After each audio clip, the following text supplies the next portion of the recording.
Mesdames, Messieurs, bonjour. Alors, le blé est-il au cœur d'enjeux géopolitiques et climatiques? C'est la question à laquelle nous allons répondre. J'ai le plaisir d'accueillir Frédéric Lefebvre. Bonjour. Bonjour. Alors, vous êtes député de la première circonscription donc, des Français établis hors de France, et en particulier les États-Unis et le Canada. Bon, et cette vision nous intéresse justement de prendre du recul. Jean de Kervas-Doué, bonjour. Bonjour. Alors, vous êtes économiste, c'est vrai que vous avez eu un long parcours, et l'agriculture, c'est un sujet qui vous tient à cœur. Oui, enfin, j'ai partagé ma vie entre l'agriculture et la santé, mais je reviens aux questions agricoles du fait des croyances et des bêtises de mes contemporains, notamment dans le domaine de l'écologie et de l'écologie politique. Et Dieu sait s'il y a des exemples. Merci. Sébastien Bis, vous avez écrit un livre. Il s'agit de Géopolitique du blé, un produit vital pour la sécurité mondiale. Vous allez être notre expert. C'est vous qui allez nous donner des chiffres un peu et des idées et des données sur cette question. Et j'ai le plaisir d'accueillir Jean-François Isambert. Bonjour. Bonjour. Vous êtes secrétaire général de la GPB, c'est-à-dire la GPB, l'Association Générale des Producteurs de Blé. Bon. Alors, Frédéric Lefebvre, aujourd'hui, très concrètement, est-ce qu'on est réellement, avec le blé, au cœur donc d'une géopolitique avec des enjeux mondiaux et climatiques? Votre avis? Oui, bien sûr, mais plus globalement, quand vous prenez à horizon 2050 une population dont on sait aujourd'hui quel sera, c'est le consensus des spécialistes, autour de 9 milliards et demi, et que vous avez les enjeux climatiques que l'on connaît, les changements climatiques que l'on connaît, il y a deux stratégies possibles. Une que je vois quand je suis aux États-Unis et au Canada, qui est une stratégie d'expansion, de conquête du monde, une stratégie mondiale, et une autre stratégie qui est celle de l'Europe et celle de la France, par conséquent, qui est une stratégie de désinvestissement. Et donc on voit bien à quel point on est face à une faute stratégique en termes de géopolitique et de géostratégie.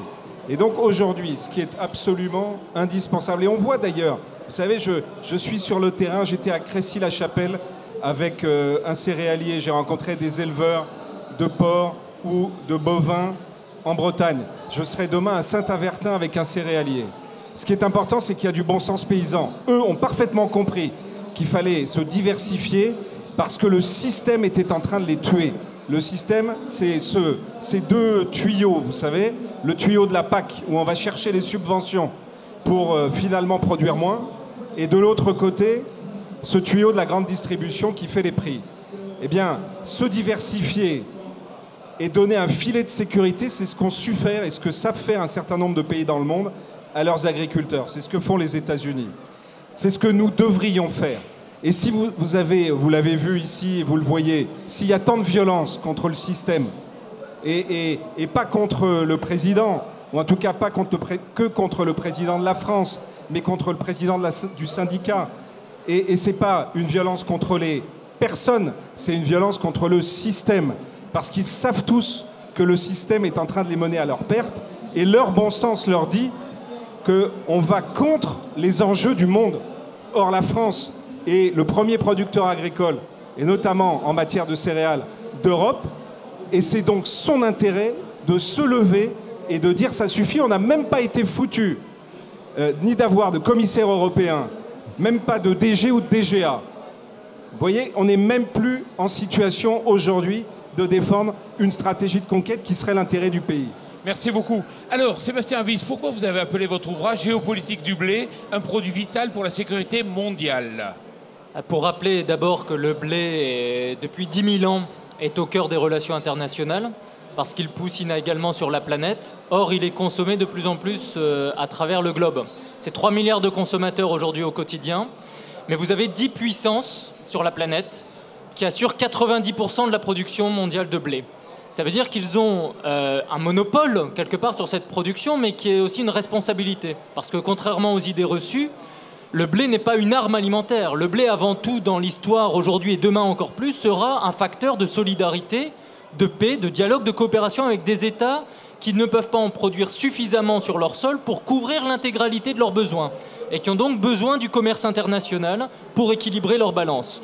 Ça a été dit, il y a des pays qui, dans ce contexte, ont toujours tenu à avoir une réflexion stratégique sur l'importance de leur politique agricole et leur vocation exportatrice, non pas pour asservir le monde, mais au contraire pour répondre à des besoins qui sont encore une fois exponentiels compte tenu de la croissance démographique. Un mot sur le blé qui est très important, qui vaut pour l'ensemble des questions agricoles. Nous sommes sur un secteur de production vital dont dépend la sécurité des hommes et la stabilité des territoires. Nous sommes sur un secteur de production climato-dépendant. Le climat dépend forcément beaucoup et impacte forcément sur les productions agricoles. Et donc le blé, c'est un sujet passionnant. C'est un sujet passionnant parce que très grand produit de consommation. Les rapports au pain sont très particuliers en Europe, mais aussi tout autour de la Méditerranée. C'est une question économique, c'est une question agronomique, mais c'est aussi une vraie question de diplomatie, parce qu'aujourd'hui, la France, en blé, est bien dotée. C'est le 3e pays exportateur du monde, le 5e producteur mondial. Et nous ne sommes plus une grande puissance sur toute une série de questions, mais sur la planète agricole et sur le planisphère à blé, la France compte. La France est une puissance repère et la France est une puissance attendue, notamment en Afrique du Nord et en Afrique subsaharienne. Il ne faut pas décevoir ces pays qui importent. Jean-François Isambert, vous êtes prêt à répondre à ces attentes en tant que producteur de blé ? Bien évidemment, on est prêt à répondre à ces attentes. Enfin, on est conscient aujourd'hui, comme vous le disiez, que tous les ans, il y a 50 millions de nouveaux habitants sur cette planète. On est aussi conscient que, même si la croissance se ralentit, il y a quand même une explosion des classes moyennes dans le monde et que ces classes moyennes sont en train de changer leur mode de vie et leurs habitudes alimentaires. On est conscient aussi, dans le cadre de l'Union européenne et notamment en France, qu'on a des sols, des climats, des technicités qui nous permettent de produire plus et de produire mieux. Et que non seulement c'est une chance, mais c'est aussi un devoir quand on regarde ce qui se passe de l'autre côté de la Méditerranée. Je prendrai qu'un exemple. Un pays comme l'Égypte, aujourd'hui, c'est 80 millions d'habitants, avec une agriculture extrêmement performante autour du Nil. L'alimentation de base, c'est le pain. Ils en mangent 400 grammes par habitant et par jour. Nous, on est à peine à 100 grammes. Et dans 20 ans, ils sont 20 millions de plus. Qu'est-ce que vous leur dites à ces gens-là ? C'est une vraie question. Et la question qu'on se pose pour l'Égypte, on peut se la poser pour tous les pays de l'autre côté de la Méditerranée. Donc véritablement, oui, on a envie de répondre à la demande de ces pays-là. Ils nous disent surtout produisez. Et pourquoi est-ce qu'ils nous disent ça ? Parce qu'on est capable de produire en quantité, en qualité, et qu'on est aussi le pays du monde où la variabilité des rendements est la plus faible. Donc c'est quelque chose d'important. On est là tous les ans, contrairement à certains autres pays, comme ceux de la mer Noire, qui certaines années sont capables de produire, et d'autres années ne seront pas présents. Mais moi justement, vous savez, moi quand j'étais enfant, je jouais aux richesses du monde. Et aux richesses du monde, je me souviens que la France, elle était forte en blé, et qui était mis quasiment à égalité de l'or. C'était c'était l'or. Je crois qu'avec le pétrole qui était au-dessus. On était fort en uranium et on était fort en automobile. Notre uranium, on le défend. Notre automobile, on la défend.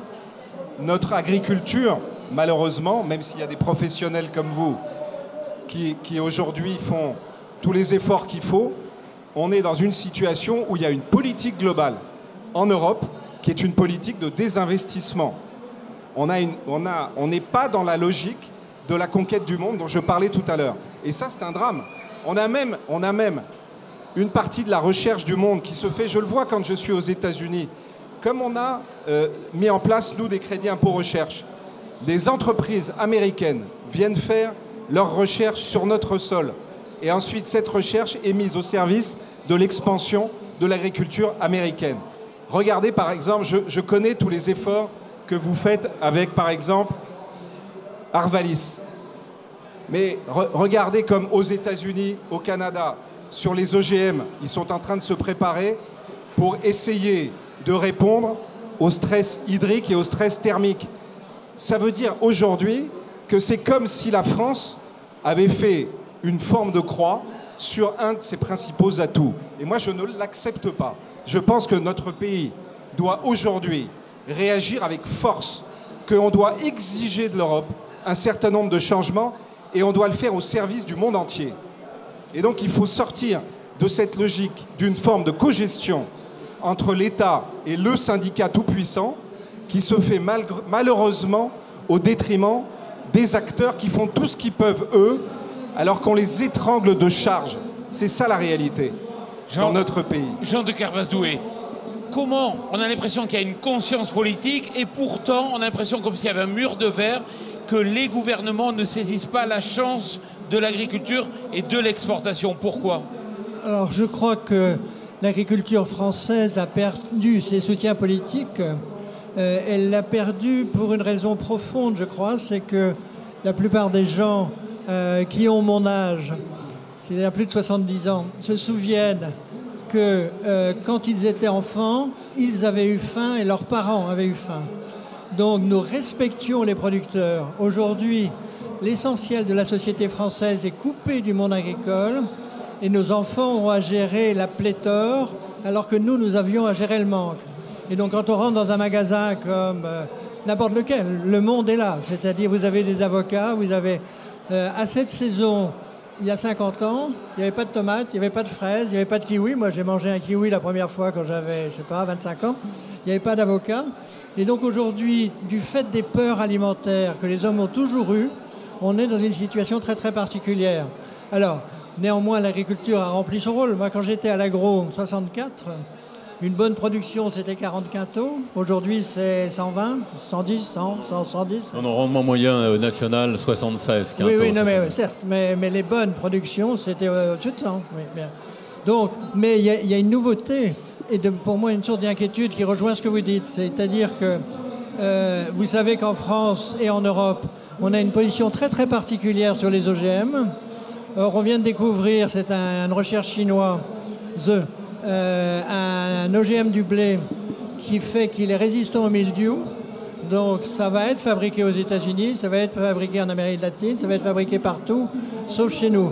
Et c'est la même chose pour une autre folie mondiale dont je parlerai tout à l'heure, qui sont les peurs alimentaires et éventuellement le gluten. Sébastien Abyss, pourquoi le Canada se bat pour son agriculture? Pourquoi les États-Unis soutiennent leur agriculture? Pourquoi nous laissons tomber notre agriculture? Moi, je dirais deux choses par rapport à ce commentaire. D'abord, l'Europe s'est construite sur sa politique agricole commune. Donc, en fait, il faut aussi regarder aujourd'hui le malaise agricole européen en écho du malaise européen et du projet politique dans son ensemble, qui renvoie à la question aussi de l'articulation des politiques communautaires entre elles. Ce n'est pas normal d'avoir une politique agricole commune d'un côté, sans articulation intelligente d'un point de vue stratégique avec la politique européenne de voisinage méridional où il y a des besoins alimentaires en croissance. Donc il y a une vraie réflexion sur l'avenir de la politique agricole commune qui pose la vraie problématique de où va l'Europe. Que veut faire l'Europe ensemble et peut-elle continuer à mener ce projet européen d'intégration, finalement en se repliant sur elle-même, sans regarder les besoins du monde, et notamment, encore une fois, les besoins du voisinage méridional. Et puis, parallèlement, je crois qu'il y a un deuxième problème, beaucoup plus profond, c'est qu'on a eu une fin du XXe siècle où, dans les pays développés, le confort alimentaire aidant, nous avons légitimement pensé que le XXIe siècle ne serait plus celui des secteurs primaires et que le XXIe siècle serait celui des services, de la connaissance, de l'immatériel. Or, nous avons un retour fracassant sur les questions agricoles comme sur les questions industrielles, sur les faits que les besoins du monde sont tels qu'il faut maintenir ces secteurs de production. Simplement, à la différence du secteur industriel, le secteur agricole, sa puissance, sa capacité, son influence repose en grande partie sur le climat et la géographie. L'Europe, la France, ont une géographie favorable à la production agricole. Encore faut-il que des politiques publiques accompagnent les agriculteurs dans cette mission de nourrir les hommes, parce qu'en fait, on est arrivé à une situation tout à fait paradoxale où on demande aux agriculteurs finalement de davantage s'occuper de la planète, de la protection des ressources, oubliant leur fonction première qui était de nourrir une population en croissance avec des produits dont l'exigence sanitaire est renforcée. Aujourd'hui, le débat, c'est pas produire mieux ou produire plus. Le débat, c'est comment on arrive à concilier le produire plus et le produire mieux dans un contexte stratégique mondial tout à fait transformé et de se poser quelques questions sur le fait que l'agriculture n'est pas du tout un secteur appartenant aux pages d'histoire. Jean-François Isambert, dans son ouvrage, Sébastien Abyss dit « Le blé, c'est le pétrole doré de la France ». Effectivement, on n'a pas de pétrole, on a du pétrole doré. Est-ce que vous avez l'impression qu'on sous-estime totalement cette culture ? Alors c'est vrai qu'on a tendance plutôt à la sous-estimer et que, grosso modo, nos exportations, ça représente une centaine d'Airbus.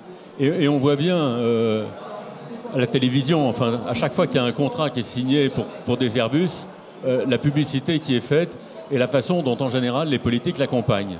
Et on regrette, finalement, que nos hommes politiques n'accompagnent pas le blé de la même façon qu'ils accompagnent les Airbus. parce que ça, effectivement, ça contribue au côté positif de la balance commerciale. J'ajouterais aussi un mot qui est important. 2 milliards d'individus en plus dans l'avenir. Mais en même temps, on va perdre des terres agricoles, du fait de l'urbanisation, du fait du réchauffement climatique, etc. Et ce qu'on va pouvoir remettre en culture, grosso modo, va à peine compenser ce qu'on perd. Ça veut dire que nourrir 2 milliards d'individus en plus, ça se fera sur les mêmes quantités de terres dont on dispose aujourd'hui. Ça veut dire qu'il y a un effort de productivité qui est à faire, mais pas uniquement en Afrique ou en Asie, dans tous les pays. Et je veux dire, chaque forme d'agriculture ne doit pas exclure l'autre, mais finalement, il nous faut développer toutes les agricultures aujourd'hui, et c'est important, et tous les marchés. Frédéric Lefebvre. Oui, tout à l'heure, j'évoquais la difficulté aujourd'hui et la nécessité d'horizontaliser. Ce qui est très frappant, quand je vais sur le terrain rencontrer des agriculteurs, ceux qui résistent le mieux, et c'est ça qui m'intéresse aujourd'hui, au système, qui finalement ont décidé, il y a un certain temps déjà, de refuser ce système, d'aller manger des subventions. C'est ceux, finalement, qui sont les mieux armés pour donner à notre agriculture une chance de se développer dans l'avenir. Regardez par exemple la question du stockage de carbone dans le sol.